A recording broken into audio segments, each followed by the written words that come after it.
ಹೊರದಲ್ಲಿದ್ದರೆ ಚಂದ, ಈ ದಾನ ಧರ್ಮ ಮಾಡುವ ಕೈ ಅಧಿಕಾರದಲ್ಲಿದ್ರೆ ಮಾತ್ರ ಚಂದ ಅಂತ ಒಂದು ಮಾತನ್ನ ಹೇಳ್ತಾರೆ. ಈ ದಾನ ಧರ್ಮ ಮಾಡುವ ಕೈ ಅಧಿಕಾರಕ್ಕೆ ಬಂದಕ್ಕೆ ಇವತ್ತು ಇಂಥ ದೊಡ್ಡ ಐತಿಹಾಸ ಪುಟಕ್ಕೆ ಸೇರಂತ ಕಾಮಗಾರಿಗಳನ್ನ ಇವತ್ತು ನಾವು ಮಾಡ್ಕೊಂಡು ಬರ್ತಾ ಇದ್ದೇವೆ. ಇವತ್ತು ನಿಮ್ಮ ಜಿಲ್ಲೆ 2 ಜಿಲ್ಲೆ ಇವತ್ತು ನಾನು ಇಲ್ಲಿ ನೀರಾವರಿ ಸಚಿವರಾಗಿ ಕೆಲಸ ಮಾಡ್ತಾ ಇದ್ದೇನೆ.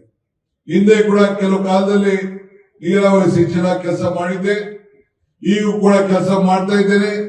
ಎಂ.ಬಿ. ಪಾಟೀಲ್ ಅವರು ಕೆಲಸ ಮಾಡಿದ್ರು. ಇವತ್ತು ನಿಮ್ಮ ಜಿಲ್ಲೆಯಲ್ಲಿ ಕೃಷ್ಣ ಭಾಗ್ಯ ಜಲ ವಿಭಾಗದ ಏನು ಈ ಕೆಲಸವನ್ನ ತೆಗೆದುಕೊಳ್ಳಲಿಕ್ಕೆ ಏನು ನೆನಗುದಿಗೆ ಇವತ್ತು ಬಿದ್ದಿತ್ತು. ನಾನೀಗ ಮಂತ್ರಿ ಆದ್ಮೇಲೆ ಸುಮಾರು 3,700 ಕೋಟಿ ರೂಪಾಯಿ ಕೆಲಸವನ್ನ ಈ ಜಿಲ್ಲೆಗೆ ಮಂಜೂರು ಮಾಡಿ ಈ ಕಾಮಗಾರಿಗಳನ್ನ ನಾವು ತೆಗೆದುಕೊಂಡಿದ್ದೇವೆ. ಅದರಿಂದ 1,19,000 ಹೆಕ್ಟೇರ್ಗೆ ಭೂಮಿಗೆ ನೀರಾವರಿಯನ್ನ ಕಲ್ಪಿಸಿಕೊಳ್ಳುವಂತ ಕೆಲಸವನ್ನ ನಾವು ಮಾಡ್ಕೊಂಡು ಬರ್ತಾ ಇದ್ದೇವೆ.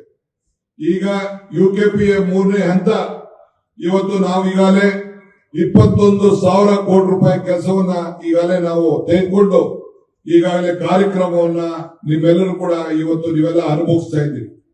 3ನೇ ಹಂತ 80 TMC ನೀರು ನಿಮ್ಗೆ ದೊರೀತದೆ. ಈಗ ನಾನು ಅದನ್ನ ನೋಟಿಫಿಕೇಶನ್ ಮಾಡಬೇಕು ಅಂತ ಹೇಳಿ ಕೇಂದ್ರ ಸರ್ಕಾರದ ಮೇಲೆ ಒತ್ತಡವನ್ನು ತರ್ತಾ ಇದ್ದೇವೆ. ಆದ್ರೆ ಕೇಂದ್ರ ಸರ್ಕಾರದವರು ನಮಗೆ ಇದಕ್ಕೆ ಸಹಕಾರ ಕೊಡ್ತಾ ಇಲ್ಲ. ಅಕ್ಕಪಕ್ಕ ರಾಜ್ಯದವರು ಇವತ್ತು ನಮ್ಮ ಮೇಲೆ ಅನೇಕ ದಾವೆಗಳನ್ನ ಹೂಡಿ ಅಡ್ಡವನ್ನು ಮಾಡುವಂತ ಪ್ರಯತ್ನವನ್ನ ಮಾಡ್ತಾ ಇದೆ. ಆದ್ರೂ ಕೂಡ ಈ ಸಂದರ್ಭದಲ್ಲಿ ಸುಮಾರು ಸಾವಿರಾರು ಎಕರೆಗಳಿಗೆ ನೀರನ್ನ ಕೊಡಿಸುವಂತ ಕೆಲಸವನ್ನ ಇವತ್ತು ಮಾಡಿ ನಿಮ್ಗೆಲ್ಲ ಕೆರೆಗಳನ್ನ ತುಂಬಿಸುವಂತ ಕೆಲಸವನ್ನ ಮಾಡಿ ಈಗಾಗಲೇ 21,000 ಕೋಟಿ ರೂಪಾಯಿ UKPಗೆ 3ನೇ ಹಂತಕ್ಕೆ ಈಗೇನು ಆ ಭಾಗಕ್ಕೆ ಕೆಲಸವನ್ನ ತೆಗೆದುಕೊಂಡು ತಾವೆಲ್ಲ ಅಂತರ್ಜಲವನ್ನು ಹೆಚ್ಚಿಸಿಕೊಂಡು ಅನೇಕ ನೀರಾವರಿ ಸೌಲಭ್ಯವನ್ನು ತಾವೆಲ್ಲ ಕೂಡ ಪಡಿತಾ ಇದ್ದೀರಿ. ಮೊನ್ನೆ ನಮ್ಮೆಲ್ಲ ಶಾಸಕರು ಬಿಜಾಪುರ ಮತ್ತು ಬಾಗಲಕೋಟೆ ಶಾಸಕರು ನಮ್ಮ ಮೇಲೆ ಒತ್ತಡವನ್ನು ಹೇರಿ ನಾನು ಮುಖ್ಯಮಂತ್ರಿಗಳು ಇಬ್ರು ಕೂಡ ಚರ್ಚೆಯನ್ನು ಮಾಡಿ ಕ್ಯಾಬಿನೆಟ್ ಅಲ್ಲಿ ಚರ್ಚೆ ಮಾಡಿ ನಿಮ್ಗೊಂದು ಐತಿಹಾಸಿಕವಾದ ತೀರ್ಮಾನವನ್ನ ನಾವು ತೆಗೆದುಕೊಂಡು ಏನಪ್ಪಾ ಅಂದ್ರೆ ಬಹಳ ಹಿಂದೆ ಬೊಮ್ಮಾಯಿ ಸರ್ಕಾರ ಒಂದು ತೀರ್ಮಾನವನ್ನ ತೆಗೆದುಕೊಂಡಿದ್ರು. 20 ಲಕ್ಷ 25 ಲಕ್ಷ ಕೊಡೋದು ಅಂತ ಒಂದು ತೀರ್ಮಾನವನ್ನ ಎಲ್ಲಿ ಮುಳುಗಡೆ ಆಗ್ತದೋ ಅವ್ರಿಗೆ ಕೊಡಬೇಕು ಅಂತೇಳಿ 1,33,867 ಎಕರೆ ಇವತ್ತು ಸಬ್ಬರ್ಜ್ ಆಗುವಂತಹ ಒಂದು ವ್ಯವಸ್ಥೆ UKPಗೆ ಇದೆ. ಅದಕ್ಕೆ ಸಿದ್ದರಾಮಯ್ಯ ನೇತೃತ್ವದ ಸರ್ಕಾರ ನಾನು ಈ ಜವಾಬ್ದಾರಿಯನ್ನು ತೆಗೆದುಕೊಂಡ ಮೇಲೆ ನಿಮ್ಮೆಲ್ಲರ ಶಾಸಕರು ಇವತ್ತೇನು ಈ ಜಿಲ್ಲೆಯಲ್ಲಿ ಶಾಸಕರಿದ್ದಾರೆ, ಎಂ.ಬಿ. ಪಾಟೀಲ್ ಅವರು ಇರ್ಬೋದು, ಶಿವಾನಂದ ಪಾಟೀಲ್ ಇರ್ಬೋದು, ಯಶವಂತಗೌಡ ಪಾಟೀಲ್ ಇರ್ಬೋದು, ನಮ್ಮ ಸಿಂಗಿ ಶಾಸಕರು ಇರ್ಬೋದು, ಮತ್ತು ಬಾಗಲಕೋಟೆ ಸಂಬಂಧಪಟ್ಟವರು ಅಪ್ಪಾಜಿ ನಾಡಗೌಡರು ಎಲ್ಲರೂ ಕೂಡ ನಮ್ಮ ಮೇಲೆ ಒತ್ತಾಯವನ್ನು ಮಾಡಿ ಇವತ್ತು ನಮ್ಮ MLC ಅವರು ಏನಿದ್ದಾರೆ ಅವರು ಕೂಡ ಎಲ್ಲ ಸೇರಿ ಒತ್ತಡ ಮಾಡಿ ಇವತ್ತು 40 ಲಕ್ಷ ಮತ್ತು 30 ಲಕ್ಷ ಕೊಡಬೇಕು ಅಂತೇಳಿ ತೀರ್ಮಾನ ಮಾಡೋದ್ರಲ್ಲ, ಇದು ಇತಿಹಾಸ ಪುಟಕ್ಕೆ ಹೋಗುವಂತದ್ದು. 70,000 ಕೋಟಿ ರೂಪಾಯಿ ನಿಮ್ಮೆಲ್ಲರಿಗೂ ಕೂಡ ಕೊಡಬೇಕು ಅಂತೇಳಿ ಈ ತೀರ್ಮಾನವನ್ನು ನಾವು ಮಾಡಿದ್ದೇವೆ. ಯಾರು ಜಮೀನಲ್ಲಿ ಕೆರೆಗಳಿಗೆ ಇವತ್ತು ಚಾನೆಲ್ಗಳು ಹೋಗ್ತಾರೆ ಅದಕ್ಕೆ 30 ಲಕ್ಷ ಮತ್ತು 25 ಲಕ್ಷ ಕೊಡಬೇಕು ಅಂತ ಹೇಳಿ ನಿಮ್ಮ ಶಾಸಕರು ನಮ್ಗೆಲ್ಲ ಅನುಕೂಲ ಆಗ್ತದೆ, ಅದಕ್ಕೆ ನೀವೆಲ್ಲ ಸಹಕಾರ ಕೊಡಬೇಕು ಅಂತ ಹೇಳಿ ಸರ್ಕಾರದ ಮೇಲೆ ಒತ್ತಡ ತಂದ್ರಿಂದ ಈ ತೀರ್ಮಾನವನ್ನು ನಾವು ತೆಗೆದುಕೊಂಡು ಹೋಗಿದ್ದೇವೆ. ಹಂಗೆ ಇವತ್ತು ನಿಮ್ಮ ಬದುಕಿನಲ್ಲಿ ಒಂದು ಬದಲಾವಣೆ ತರಬೇಕು, ಈ ರೈತರಿಗೆ ಹೆಚ್ಚಿಗೆ ಶಕ್ತಿಯನ್ನು ತುಂಬಬೇಕು, ನಿಮ್ಗೆ ನೀರಾವರಿಯನ್ನ ಮಾಡಬೇಕು. ಇದು ಬಹಳ ಪ್ರಮುಖವಾದಂತಹ ಯೋಜನೆ. ಈ ಯೋಜನೆಯನ್ನ ನಿಮ್ಗೊಂದು ಭಾಗ್ಯ, ಈ ಕೃಷ್ಣ ನೀರು ನಿಮ್ಗೆಲ್ಲ ಸಿಕ್ಕಿರುವಂತದ್ದು ಒಂದು ಭಾಗ್ಯ. ನಮ್ ಕಡೆ ಇಷ್ಟಿಲ್ಲ, ನಮ್ ಕಡೆ ಯಾರು ಕೂಡ ಇಂಥ ಭಾಗ್ಯ ಇಲ್ಲ. ಅಂತ ಒಂದು ದೊಡ್ಡ ಭಾಗ್ಯ ಈ ಬಿಜಾಪುರ ಬಾಗಲಕೋಟೆ ಜನತೆಗೆ ಸಿಕ್ಕಿದೆ. ಇದಕ್ಕೆ ನಮ್ಮ ಸರ್ಕಾರ ನಿಮ್ಮೆಲ್ಲರೂ ಕೂಡ ನಮ್ಮ ಯೋಜನೆಗಳನ್ನ ಈ ಯೋಜನೆ UKP 1, 2 ಒಂದು ಹಂತಕ್ಕೆ ಬಂದಿದೆ. ಈ 3ನೇ ಹಂತ ತೆಗೆದುಕೊಂಡು ಹೋಗ್ಬೇಕು ಅಂತ ಹೇಳಿ ಇಂತ ನಮ್ಮ ಸರ್ಕಾರ ಬಹಳ ಬಲಿಷ್ಠವಾದಂತಹ ತೀರ್ಮಾನವನ್ನ ಇವತ್ತು ತೆಗೆದುಕೊಂಡಿದೆ. ನಾನು ರೈತರಿಗೆ ಮನವಿ ಮಾಡಿಕೊಳ್ಳಿಕ್ಕೆ ನಾನು ಬಯಸ್ತಾ ಇದ್ದೇನೆ.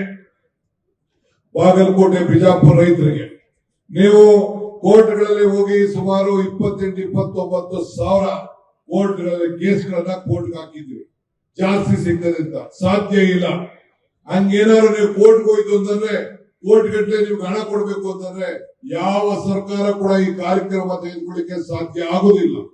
ಈಗ ನಾವು ಕನ್ಸರ್ಟ್ ಅಡ್ಮಿಷನ್ ಆಗ್ಬೇಕು ಅನ್ನೋ ದೃಷ್ಟಿಯಿಂದ ನಿಮ್ಮೆಲ್ಲರ ನಾಯಕರು ರೈತರುಗಳ ಹತ್ರ ಚರ್ಚೆ ಮಾಡಿ, ಮುಖಂಡರ ಹತ್ರ ಚರ್ಚೆ ಮಾಡಿ, ಸರ್ಕಾರಕ್ಕೆ ಹೊರೆಯಾದ್ರೂ ಚಿಂತೆ ಇಲ್ಲ ಅಂತ ಹೇಳಿ ಈ ತೀರ್ಮಾನವನ್ನ ತೆಗೆದುಕೊಂಡಿದ್ದೇವೆ. ನೀವೆಲ್ಲ ಸೇರಿ ಕನ್ಸರ್ಟ್ ಅವಾರ್ಡ್ಗೆ ತಾವೆಲ್ಲ ಒಪ್ಪಿಗೆಯನ್ನು ಕೊಟ್ಕೊಂಡು ಹಣವನ್ನ ಪಡ್ಕೊಂಡು ಈ ಮೂರನೇ ಸ್ಟೇಜ್ಗೆ ನಿಮ್ಮೆಲ್ಲರೂ ಕೂಡ ಬದುಕಿಗೆ ಒಂದು ಬದಲಾವಣೆಯನ್ನು ಮಾಡ್ಕೊಳ್ಳಿಕ್ಕೆ ತಾವೆಲ್ಲ ಕೂಡ ತಾವು ಸಹಕಾರವನ್ನು ಕೊಡಬೇಕು ಅಂತ ಹೇಳಿ ತಮ್ಮಲ್ಲಿ ನನ್ನ ಪ್ರಾರ್ಥನೆಯನ್ನು ನಾನು ಮಾಡಲಿಕ್ಕೆ ನಾನು ಬಯಸ್ತಾ ಇದ್ದೀನಿ. ನಮ್ಮ ಸರ್ಕಾರ ಎಲ್ಲ ರಂಗದಲ್ಲೂ ಕೂಡ ಉದ್ಯೋಗವನ್ನು ಸೃಷ್ಟಿ ಮಾಡಲಿಕ್ಕೆ ಈಗಾಗಲೇ ಅನೇಕ ಜಿಲ್ಲೆಗಳಿಗೆ ಈಗಾಗಲೇ ಎಂ ಬಿ ಪಾಟೀಲ್ ಅವರ ಅಧ್ಯಕ್ಷತೆಯಲ್ಲಿ 10 ಲಕ್ಷ ಕೋಟಿ ರೂಪಾಯಿ ಉದ್ಯೋಗ ಈ ರಾಜ್ಯಕ್ಕೆ ಬರಬೇಕು, ಬಂಡವಾಳ ಬರಬೇಕು ಅಂತೇಳಿ ಅನೇಕ ಕಾರ್ಯಕ್ರಮಗಳನ್ನು ಈಗಾಗಲೇ ನಾವು ರೂಪಿಸಿದ್ದೇವೆ. ಇದಲ್ಲದೆ ಶಾಲೆಗಳಲ್ಲಿ ಮಕ್ಕಳಿಗೆ ವಿದ್ಯಾಭ್ಯಾಸವನ್ನು ಕೊಡಬೇಕು ಅಂತೇಳಿ ಈಗಾಗಲೇ ನಮ್ಮ ಶಿವಾನಂದ ಪಾಟೀಲ್ ಅವರು ಬೇಡಿಕೆಯನ್ನ ಹಾವೇರಿಯಲ್ಲಿ ಇಟ್ಟಿದ್ದು ಬಿಜಾಪುರ ಮೆಡಿಕಲ್ ಕಾಲೇಜ್ ವಿಚಾರ. 70 ಮೆಡಿಕಲ್ ಕಾಲೇಜ್ ಈ ರಾಜ್ಯದಲ್ಲಿದೆ. ಸುಮಾರು 13,940 ಸೀಟ್ಗಳು ಪ್ರತಿ ವರ್ಷ ಡಾಕ್ಟರ್ಗಳು, ಹೊಸ ಡಾಕ್ಟರ್ಗಳು ಈ ರಾಜ್ಯದಲ್ಲಿ ತಯಾರಾಗ್ತಾ ಇದ್ದಾರೆ.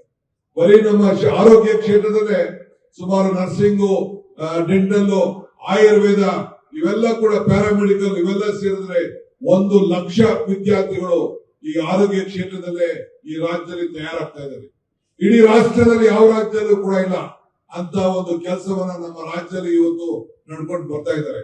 ಇವತ್ತು ನಮ್ಮ ಸುಧಾಕರ್ ಅವರು ಇದ್ದಾರೆ, ನಮ್ಮ ಮಂತ್ರಿಗಳು, ನಮ್ಮ ಶಿಕ್ಷಣ ಮಂತ್ರಿ, ಸುಮಾರು 1.5 ಲಕ್ಷ ಇಂಜಿನಿಯರ್ಗಳು ಇವತ್ತು ತಯಾರಾಗ್ತಾ ಇದ್ದಾರೆ ಈ ರಾಜ್ಯದಲ್ಲಿ. ಇಂತ ಒಂದು ದೊಡ್ಡ ಶಕ್ತಿ ಈ ರಾಜ್ಯದಲ್ಲಿ ಇದೆ. ಎಲ್ಲರೂ ಕೂಡ ಉದ್ಯೋಗ ಕೊಡಬೇಕು. ಮತ್ತು ಮೊನ್ನೆ ತಾನೇ ಕ್ಯಾಬಿನೆಟ್ ತೀರ್ಮಾನ ಮಾಡಿದ್ದೇವೆ, CSR ಶಾಲೆಗಳನ್ನ ನಮ್ಮ ಎಲ್ಲ ಯಾರು ಬಂಡವಾಳಶಾಹಿಗಳು, ದೊಡ್ಡ ದೊಡ್ಡ ಕಂಪನಿಗಳಿದೆ ಅವ್ರ ಹತ್ರ ಮನವಿಯನ್ನ ಮಾಡಿಕೊಂಡು CSR ಶಾಲೆಗಳನ್ನ 2 ಪಂಚಾಯತಿಗೆ 3 ಪಂಚಾಯತಿಗೆ ಸೇರಿ ನೀವು ಯಾರು ಕೂಡ ಟೌನ್ಗಳಿಗೆ ಹೋಗಬಾರ್ದು, ನಗರಗಳಿಗೆ ವಲಸೆ ಹೋಗಬಾರ್ದು. ನಿಮ್ಮ ಮಕ್ಕಳು ಕೂಡ ಬೆಂಗಳೂರಲ್ಲಿ ಯಾವ ವಿದ್ಯಾಭ್ಯಾಸ ಸಿಗ್ತದೆ ಅದೇ ರೀತಿ ವಿದ್ಯಾಭ್ಯಾಸವನ್ನ ಹಳ್ಳಿಯಲ್ಲೇ ಕೊಡಬೇಕು ಅಂತೇಳಿ ತೀರ್ಮಾನವನ್ನ ಈ ಸಂದರ್ಭದಲ್ಲಿ ನಾವು ಮಾಡಿಕೊಂಡು ಈ ಒಂದು ಶಿಕ್ಷಣವನ್ನು ಕೊಡಬೇಕು ಅಂತೇಳಿ ನಾವು ತೀರ್ಮಾನವನ್ನ ಈ ಸಂದರ್ಭದಲ್ಲಿ ಮಾಡಿದ್ದೇವೆ. ಇಂಥ ಒಂದು ಎಲ್ಲ ರಂಗದಲ್ಲೂ ಕೂಡ ಈ ಸರ್ಕಾರ ನಿಮ್ಮ ಬಗ್ಗೆ ವ್ಯಾಪಕವಾಗಿ ಚಿಂತೆಯನ್ನ ಮಾಡ್ಕೊಂಡು ಬರ್ತಾ ಇದೆ. ನಮ್ಮ ಸರ್ಕಾರ ಇವತ್ತು ಏನು ಗ್ಯಾರಂಟಿಗಳು ಕೊಟ್ಟಿದ್ದೇವೆ, ನುಡಿದಂತೆ ಏನು ನಡೆದಿದ್ದೇವೆ, ಅದು ಬಹುಶಃ ಈ ದೇಶದಲ್ಲಿ ಯಾವ ಸರ್ಕಾರ ಕೂಡ, ಯಾವ ಪಕ್ಷ ಕೂಡ ಮಾಡಲಿಕ್ಕೆ ಸಾಧ್ಯ ಇಲ್ಲ. ಆ ರೀತಿ ನಮ್ಮ ಕಾರ್ಯಕ್ರಮಗಳನ್ನು ರೂಪಿಸಿಕೊಂಡು ನಾವು ಬರ್ತಾ ಇದ್ದೇವೆ. ಇಷ್ಟು ದೊಡ್ಡ ಸಂಖ್ಯೆಯಲ್ಲಿ ತಾವೆಲ್ಲ ಬಂದು ರಾಣಿ ಚೆನ್ನಮ್ಮನ ಪುತ್ರಿ ಮತ್ತು ಅನೇಕ ಅಭಿವೃದ್ಧಿ ಕೆಲಸವನ್ನ ಮತ್ತು ನಮ್ಮ ಕ್ರೀಡಾಪಟುಗಳಿಗೂ ಕೂಡ ಒಳ್ಳೆ ಒಂದು ಆರೋಗ್ಯಕರವಾಗಿ ಒಂದು ಐತಿಹಾಸಿಕವಾದಂತಹ ಕ್ಷೇತ್ರದಲ್ಲಿ ಎಲ್ಲ ರಂಗದಲ್ಲಿ ಬೆಳವಣಿಗೆ ಮಾಡಲಿಕ್ಕೆ ನೀವು ಆಶೀರ್ವಾದ ಮಾಡಿಕೊಂಡು ನಮ್ಮ ಸರ್ಕಾರ ತಂದಿದ್ದೀರಿ. ಮುಂದಿನ ದಿನದಲ್ಲಿ ಇನ್ನು ಹೆಚ್ಚಿಗೆ ಶಕ್ತಿ ಕೊಡುವಂತ ಕೆಲಸವನ್ನ ತಾವೆಲ್ಲ ಮಾಡಬೇಕು ಅಂತ ಹೇಳಿ ತಮ್ಮನ್ನು ಪ್ರಾರ್ಥಿಸಿ ನಿಮ್ಮೆಲ್ಲರೂ ಕೂಡ ಶುಭವನ್ನು ಹಾರೈಸಿ ನನ್ನ ಮಾತನ್ನ ಮುಗಿಸ್ತೇನೆ. ಇನ್ನು ಅನೇಕ ವಿಚಾರಗಳನ್ನ ಹಂಚಿಕೊಳ್ಬೇಕು ಅಂತಿದೆ, ಬೇರೆ ಸಂದರ್ಭದಲ್ಲಿ ಬಂದು ಚರ್ಚೆಯನ್ನ ಮಾಡ್ತೇನೆ. ಇಷ್ಟು ಮಾತ್ರ ಹೇಳಿ ನನ್ನ ಮಾತನ್ನ ಮುಗಿಸ್ತೇನೆ. ಜೈ ಹಿಂದ್, ಜೈ ಕರ್ನಾಟಕ ಮಾತು. ಲೇಟೆಸ್ಟ್ ಹಾಗೂ ಇಂಟ್ರೆಸ್ಟಿಂಗ್ ಸುದ್ದಿಗಳಿಗಾಗಿ ಬಾಸ್ ಟಿವಿ ಕನ್ನಡ ಚಾನೆಲ್ನ ಸಬ್ಸ್ಕ್ರೈಬ್ ಮಾಡಿ, ಹಾಗೆಯೇ ಬೆಲ್ ಐಕಾನ್ ಪ್ರೆಸ್ ಮಾಡಿ. ಇದರ ಜೊತೆಗೆ ಫೇಸ್ಬುಕ್, ಇನ್ಸ್ಟಾಗ್ರಾಮ್, ಎಕ್ಸ್ ನಲ್ಲೂ ಮಿಸ್ ಮಾಡದೆ ಫಾಲೋ ಮಾಡಿ.